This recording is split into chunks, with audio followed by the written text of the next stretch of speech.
இருக்கிறீங்களா? பாரத்தோடு இருக்கிறீங்களா? என்கிட்ட வாருங்கள் என்று ஒரு மனிதனாவது சொல்வதை நாம் இந்த பூமியில் கேட்க முடியாது. ஏனென்றால் அவர்களுக்கு நாம் உதவி செய்ய வேண்டியது ஏறிடுமே. அதனால் வருத்தப்படுகிற நேரத்தில் நீங்க போன் போட்டா கூட அவங்க எடுக்க மாட்டாங்க.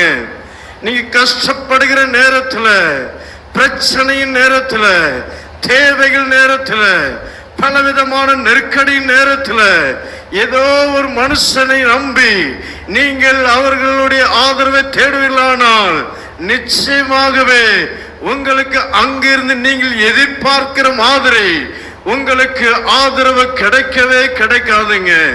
எனக்கு அருமையான தேவனுடைய பிள்ளையே, தேவன் சொல்லுகிற வார்த்தை உங்களுக்காக கல்வாரி சிலுவையில்